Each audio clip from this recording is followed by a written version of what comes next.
Bonjour. Nous allons parler de deux tableaux qui ont été faits l'un et l'autre sur le même thème, qui est celui de la croisée des transepts.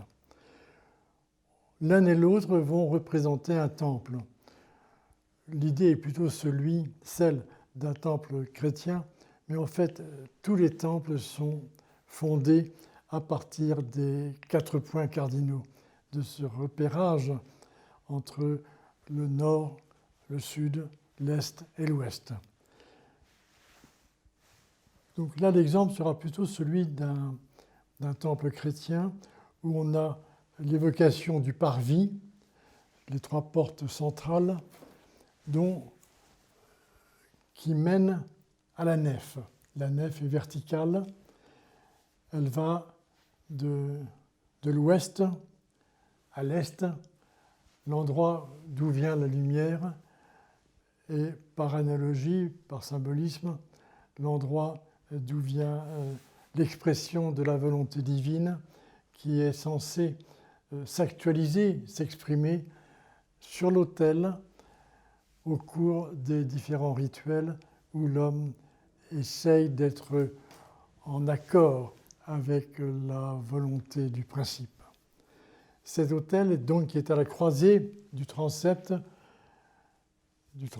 donc, que je ne me trompe pas, sud et nord, et de l'axe vertical qui est celui qui va de l'ouest à l'est.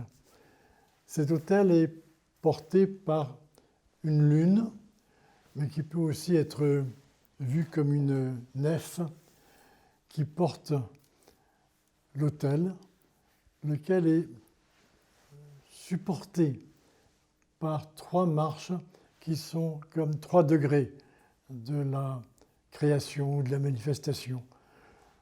Au plus bas est le degré de sensible, formel, corporel, qui est celui qui est le monde qui nous est familier.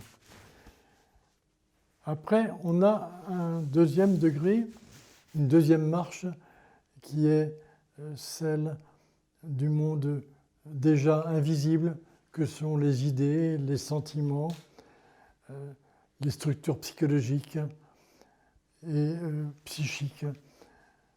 C'est ce monde intermédiaire dans lequel ce qui procède d'en haut, de l'esprit, va se matérialiser pour s'incorporer ensuite dans le monde plus sensible, plus matériel. Et un dernier degré, en blanc ici, est le degré spirituel de la création. Et c'est ce degré qui est à l'œuvre, en quelque sorte, dans le rite qui actualise cette volonté du ciel au niveau de l'autel. Alors, cette lune, cette arche, semble aller d'un côté du transept à l'autre côté du transept, comme cheminant d'un moment à un autre de l'histoire de l'humanité qu'elle porte en elle-même. Cette humanité qui va être amenée à développer au cours de son histoire l'ensemble des possibilités qui lui étaient dévolues dès l'origine, c'est-à-dire dès le moment du paradis terrestre jusqu'au moment de l'apparition de la Jérusalem céleste, pour reprendre les thèmes chrétiens de l'Apocalypse de Saint Jean.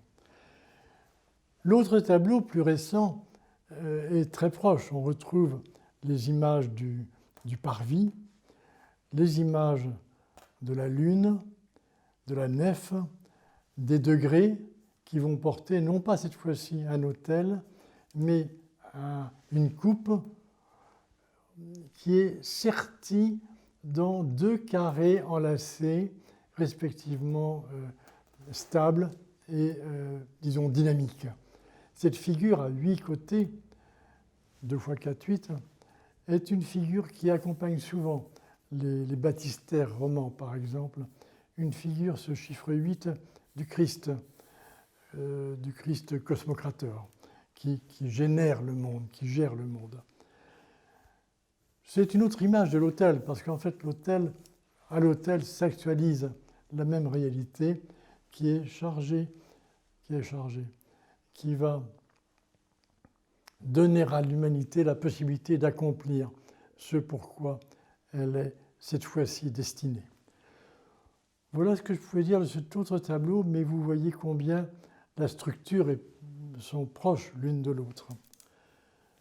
On pourrait peut-être dire encore beaucoup, mais vous avez là quand même la perception de ce qu'un vocabulaire symbolique peut aider dans l'organisation d'une toile. Je vous remercie.